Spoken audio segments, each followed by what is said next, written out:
Hola, buenos días. Mi nombre es Mónica Palacios y el día de hoy les hablaré sobre el proceso cariológico. Pero para empezar a hablar de este tema, tenemos que saber la definición de caries y en esta ocasión la definición que daré será del doctor de la isla. La caries es una enfermedad crónica, infecciosa, contagiosa, progresiva, mortal y multifactorial. Es reversible con secuelas irreversibles y es 99% prevenible. El doctor menciona que es multifactorial ya que no es necesario ingerir azúcares para que aparezca una caries. Por eso es importante tener una buena dieta y tener una buena técnica de cepillado. Si no la tenemos, los alimentos pueden quedarse en la cavidad oral y el Streptococcus mutans seguirá produciendo ácido, causando una desmineralización del esmalte. La hidroxiapatita se encuentra en el esmalte y es el tejido más duro del organismo que cubre la dentina y deriva del ectodermo. Las sales minerales cálcicas, que son el fosfato y el carbonato, se forman en celdas unitarias que al cristalizarse se convierten en celdas apiladas. Estas, al convertirse en masa mineral, se forman cristales hexagonales. Esos cristales son la unidad estructural básica del esmalte o también llamado hueve. Esa estructura va a estar por encima de la dentina y la cubre a manera de casquete. La desmineralización es algo constante y se da por varios factores, como cuando comemos, cuando no hay una buena técnica de cepillado, mientras el sistema buffer compensa remineralizando. Entonces, es un constante cambio de desmineralización y remineralización. Si la dieta no es buena, es una dieta acidogénica y no tenemos una buena técnica de cepillado, llega un momento en el que ya no puede haber más remineralización. No necesita haber una cavitación externa para que haya una cavitación interna. Por eso es importante el uso de flúor, etc. Vamos a comenzar a hablar sobre el sistema buffer de los carbonatos, que por medio del Streptococcus mutans empieza a haber una desmineralización. El Streptococcus mutans es una bacteria que se adhiere a estos alimentos con consistencia pegajosa, se queda en la cavidad y a través de sus factores de virulencia va a producir principalmente ácido láctico y iones hidronio. Al producirlos baja mucho el pH, lo que hace funcionar al sistema buffer de los bicarbonatos. Para no perecer, la bacteria expulsa estos ácidos, el ácido láctico y el ion hidronio, ya que estos mismos ácidos que están en el ambiente en un pH bajo que la misma bacteria provocó puede provocar una lisis de la bacteria. La expulsión de estos ácidos se da gracias a la acidofilicidad. Esto se controla por medio de un sistema llamado el sistema buffer, como ya lo había comentado. Trabaja con las glándulas salivales mayores, por lo que se necesita un estímulo que se activa cuando comemos.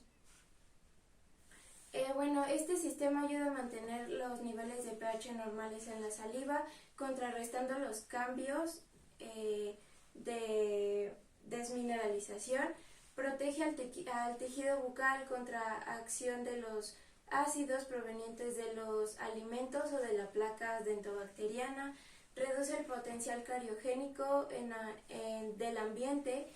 Por lo tanto, contribuye a la asociación de la hidroxiapatita en la fase de remineralización de los tejidos duros del esmalte.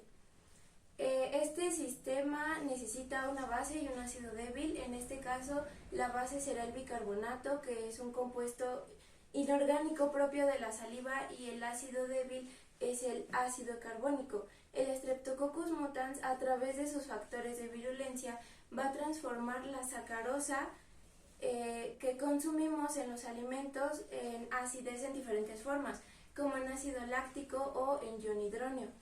Estos son ácidos muy fuertes que hacen que el pH disminuya, por lo que debe ser transformada en un ácido débil para que no cause tanto daño.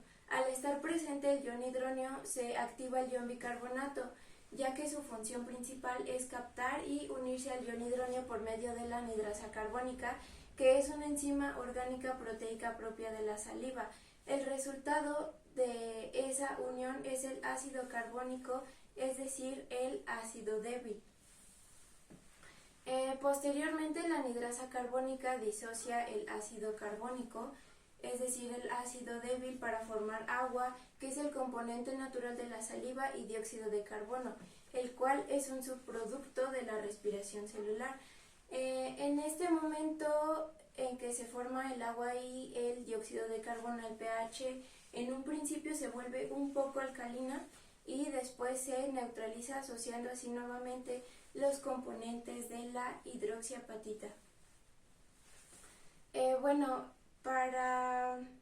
Vamos a empezar a hablar de la escala de peligro, en donde se clasifican los alimentos para saber qué tan peligroso pueden ser los tipos de alimentos que consumimos en un día.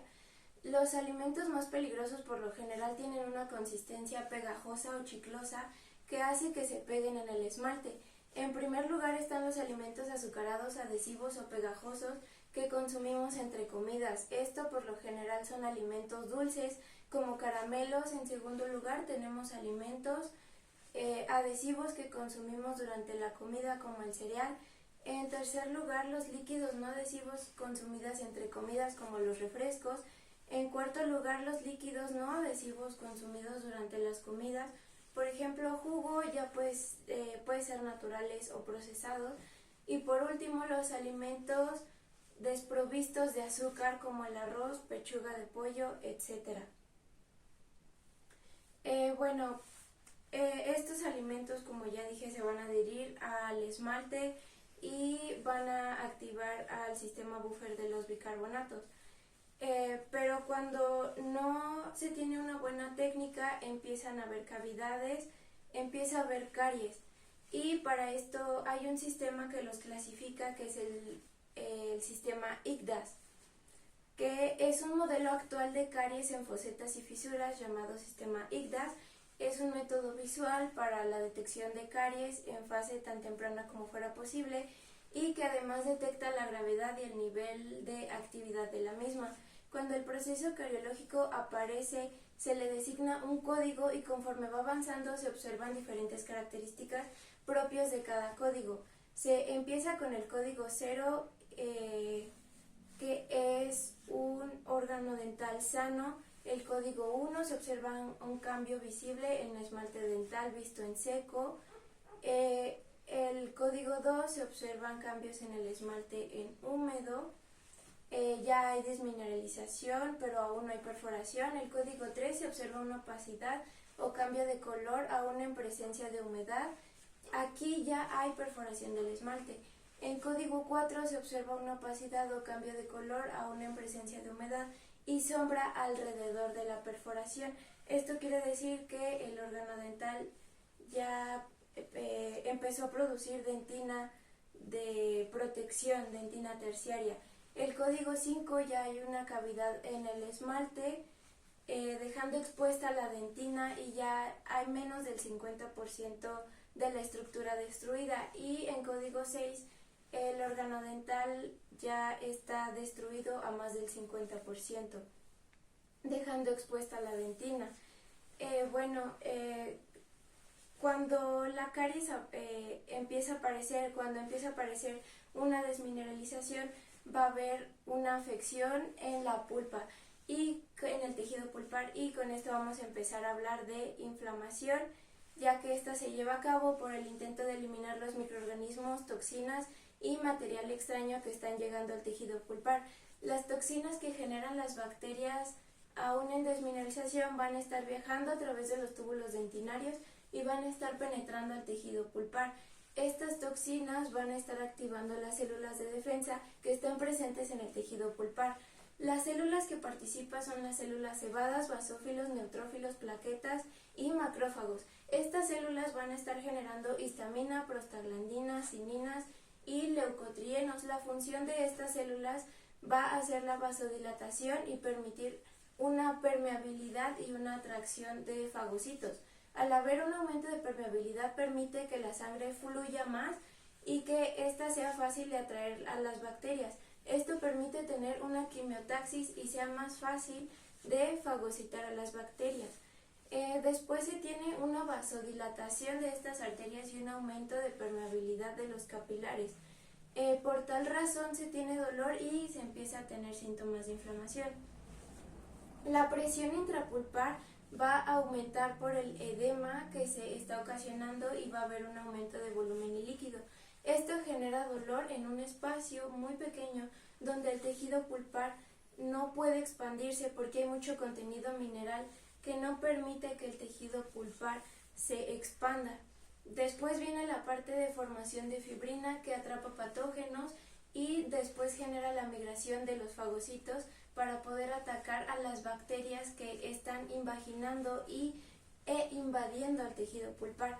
El último recurso que tiene el tejido pulpar es crear una red anastomóstica que permite que la presión tenga más vías de salida y así la circulación que se elevó a más de 5 milímetros de mercurio pasa por nuevos lugares del tejido pulpar, trata de disminuir esa presión y evitar la necrosis del tejido. Gracias.